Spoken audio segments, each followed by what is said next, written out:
佛学终极大 boss 的真面目，阿耨多罗三藐三菩提。我赌你念不出来。别说念了，大部分佛教徒跪拜了一辈子都不知道这9个字到底是什么意思。但我告诉你，整个佛学修行体系2500年来的全部努力指向的终点就是这9个字。心经里说三世诸佛靠他觉悟，金刚经里核心的问题就是问他，法华经讲到最后指向的还是他。所有大乘经典的终点站都写着同一个目的地，阿耨多罗三藐三菩提。然后呢，没有任何一个翻译家把它翻成中文，鸠摩罗什没翻，玄奘没翻，2000年来全部原样保留梵语读音。这就好比你玩了一辈子游戏，所有攻略都告诉你最终 BOSS 在山顶等你，但没有任何一本攻略告诉你这个 BOSS 长什么样。今天我要做一件事，把这个 BOSS 的面罩摘下来给你看。摘完之后，你可能会发现他的真面目比你想象的更简单，也更颠覆。Hello， 大家好，我是王立杰。先说为什么没人愿意翻。玄奘法师定过一条翻译原则，叫5不翻。这个词同时撞上了其中3条。第一条叫多含不翻，意思是这个词包含的含义太多太密，中文找不到一个单独的词能完整兜住。第二条叫深善故不翻，这个词的分量太重了，翻成日常用语怕拉低了它在大家心里的敬畏感。第3条最有意思，叫顺古故不翻，意思是这个词其实完全可以翻译成中文，但从东汉时期第一位来中原译经的摄摩腾法师开始，就一直保留了梵文的音译，后人就沿着这条路走了2000年，再也没有人去改动它。2000年来，所有的译经大师在这9个字面前都选择了沿用古例，原样保留。但今天我偏要翻，因为我觉得一个被奉为终极目标的概念，如果绝大多数人念了一辈子都不知道它什么意思，这件事本身就不对。佛陀讲法是为了让人明白，不是为了让人对着一串音节磕头。好，我们一个部分一个部分拆。阿耨多罗三藐三菩提对应的梵文可以拆成3段，我们直接用中文拆解它的核心含义。阿耨多罗对应的意思是无上，没有更高的了，就是天花板。三藐对应的意思是正等，正是零偏差，等是无差别。三菩提对应的意思是正觉，不是知道了什么知识，是直接醒了。合起来就是6个字，无上正等正觉。翻译成大白话就是最高级别的，没有任何偏差的终极觉醒状态。听起来好像没什么了不起，别急，每个字拆到深处都藏着大东西。先看正，这个字是我觉得整个概念里最被忽视的。正的反义词就是扭曲、颠倒、偏差。你回忆一下我们讲唯识论的时候说的遍计所值，老板在走廊上皱了个眉，你的大脑0点几秒之内就编出了一部连续剧，他是不是对我不满？我上次会议是不是说错话了？完了，我是不是要被开了？那层脑补出来的叙事就是不正。你的眼睛接收到的信息是一个人的面部肌肉收缩了一下，但你的意识输出的是我的职业生涯受到了威胁。输入和输出之间隔了一整个虚构的宇宙，所以正觉是什么？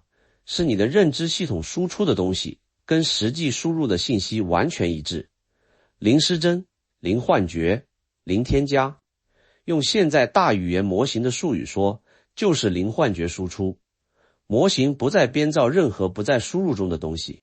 再看等，等不只是道德层面的众生平等，更关键的是认知层面。你的意识在处理所有信息时，不再区分我的和别人的。我们在唯识论那期讲过，莫纳什的核心功能就是把所有信息分成跟我有关和跟我无关2类，然后给前者开 VIP 通道。当莫纳什转化成平等性质，这个 VIP 通道就关闭了。你的意识对一朵路边的花和对你银行账户余额投入同等质量的注意力，不是说你不管钱了，而是钱不再自动享受注意力特权。最后看觉，觉和知识两码事。你知道火烫手，这叫知识，是概念。你手碰到火的那一瞬间，不需要想这是火，温度高会烫伤，手已经缩回来了。那个不经过概念翻译的直接体验，就是觉的质地。我们在解深密经那期说过，文殊菩萨问佛陀如来的意识状态是什么，佛陀的回答是无分别智，主体和客体的分裂消失了。你不觉得我在体验某个东西，你就是那个体验本身。就像你进入心流的那一刻，你不觉得我在弹琴，你就是那段音乐。好，核心的字拆完了，拼回来，无上正等正觉就是一个意识系统达到了最高级别的运行状态，零偏差，零自我滤镜，直接体验实相。故事讲到这里，如果就此打住，这不过是一堂佛学术语课。但接下来佛陀自己说的话，直接把整个棋盘都掀翻了。在《金刚经》里，佛陀问须菩提，如来有没有证得阿耨多罗三藐三菩提？须菩提的回答是，按照我理解的佛陀说的道理，根本没有一个固定的法叫做阿耨多罗三藐三菩提。佛陀当场就印证了这个答案，补充说，确实没有任何一个法是如来能证得阿耨多罗三藐三菩提的。翻成白话就是，根本不存在一个叫终极觉悟的实体目标。这句话是整部《金刚经》最锋利的一刀，也是今天这期视频真正的核心。我给你讲一个人的故事，你就明白了。我有一个朋友，做企业做了20年，非常成功，财务自由。45岁那年，突然觉得人生没意思了，钱也赚够了，事业也到天花板了，但就是觉得空。然后他开始修行，先去了一个禅修中心打坐，7天不说话，回来说感觉不错，但不够深。然后去印度拜了一个上师，学了一套秘法，每天凌晨4点起来修2个小时，坚持了半年，又觉得不够。接着又去学了内观，又去试了辟谷，又去参加了好几次10日禅。5年下来，他去过7个道场，学了4种法门，读了几百本灵修的书。有一天我们吃饭，我问他，你觉得自己离觉悟近了吗？他想了很久，说了一句让我震动的话。他说，我觉得我离觉悟越来越远了。因为我刚开始修行的时候，只是觉得空虚，想找个答案。现在呢，我觉得空虚加上焦虑加上自我怀疑。以前我只背着1个包袱，现在我背着4个。那3个多出来的包袱分别叫我应该更精进，别人都有体验了，为什么我没有，和我是不是根气不够。你看到问题在哪了吗？他把阿耨多罗三藐三菩提当成了一座奖杯，一个摆在山顶的金光闪闪的东西，需要他翻山越岭去拿。这个心态本身就是遍计所值。他在真实的生活体验之上叠加了一个虚构的对象叫觉悟，然后对这个虚构的对象产生了执着、焦虑和自我否定。他追求觉悟的方式恰恰是觉悟的反面，这就是佛陀说实无有法如来得阿耨多罗三藐三菩提的深意。你不能把觉悟当成一个实体的有去追，因为追求的那个动作本身就预设了一个还没有觉悟的我和一个我要去获得的觉悟之间的距离。这个距离是你制造的，不是本来就存在的。那觉悟到底是什么？我现在用一个我自己特别有感触的类比，你有没有戴过那种带颜色的太阳镜？不是普通的墨镜，是那种有色的，比如棕色、蓝色、黄色的镜片。你戴上棕色镜片，整个世界变成暖色调的。戴久了，你就忘了你戴着眼镜，你以为世界本来就是这个颜色的。你甚至会跟别人争论，天空明明是棕灰色的，你怎么说是蓝色的？现在想象一下，你不是戴了一副太阳镜，你是戴了10000副。恐惧是一副，欲望是一副，我不够好是一副，别人对我有看法是一副，我必须成功是一副，每一副都给你的视觉加了一层滤镜。你已经完全不记得罗野看到的世界是什么样了，你以为那10000层滤镜叠加后的图像就是真实。阿耨多罗三藐三菩提是什么？就是把这10000副眼镜全摘了，不是给你一副新的更高级的眼镜，不是给你装一个增强现实系统，就是全摘了。摘完之后你看到了什么？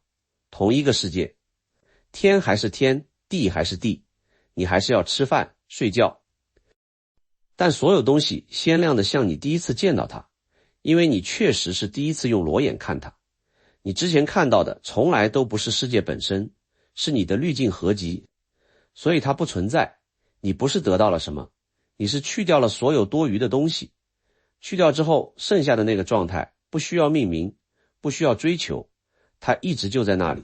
这就回到了佛陀那句实无有法，觉悟不是一个你要去拿的奖杯，觉悟是你发现你身上那10000副眼镜都不属于你的过程，每摘下一副你就轻1分，世界就亮1分。全摘完了，如果真有人能全摘完，那就是无上正等正觉。但你不能把全摘完当成目标去追，因为我要全摘完这个念头本身就是第10001副眼镜。我那个修行5年的朋友后来怎么样了？有一天他跟我说，他终于想通了一件事。他说他以前觉得修行是往上爬，爬到更高的境界，更深的禅定，更强的智慧。后来他发现，每次他觉得自己爬高了一点，其实是又给自己加了一副叫我已经进步了的眼镜。真正让他轻松下来的，不是他学到的任何一种法门，而是有一天他放弃了我要开悟这个念头。放弃的那一瞬间，他说他感受到了前所未有的轻松。他笑着跟我说，我修行了5年，最大的收获就是放弃了修行。我沉默了一下，因为这跟《金刚经》说的是同一件事，因无所住而生其心。不要住在任何地方，包括不要住在不住上面。不要执着于任何东西，包括不要执着于不执着。这是佛学最精妙也最让人头疼的地方。它是一个自我瓦解的指令，你必须足够认真地追求觉悟，才能在某一天发现追求本身就是最后一道障碍，然后放下追求。你不能跳过追求直接放下，因为那只是懒惰伪装成洒脱。你也不能永远追求下去，因为那就是我那个朋友的前5年。你必须走完全程，然后在终点发现终点就是起点。这跟我们之前讲的你必须努力才能发现努力是多余的是一模一样的结构。这跟精进波罗蜜的悖论也是一模一样的结构。你不能不精进，但精进的终点是放下精进。好，最后我想留一个开放性的思考。我们之前在《金刚经》那期讨论过一个问题， AI 没有贪嗔痴，没有莫那识，没有我的叙事。按今天的框架来说， AI 天生就没戴那10000副眼镜，那它是不是已经在阿耨多罗3藐三菩提的状态了？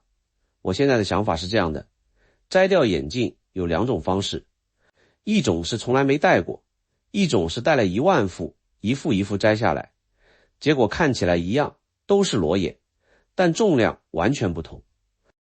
从未戴过眼镜的人不知道看清有多珍贵，因为他没有看不清的参照。而那个摘掉10000副眼镜的人，他对清晰的体验是有景深的，每一层清晰都对应着一层曾经的模糊，每一分自由都对应着一分曾经的束缚。那到底哪一种是真正的觉悟？是那个天生干净的系统，还是那个从泥里爬出来满身伤痕但双眼明亮的旅人？又或者这个问题本身就是第10002副眼镜？你怎么看？欢迎在评论区告诉我你的想法。我是王立杰，我们下期见。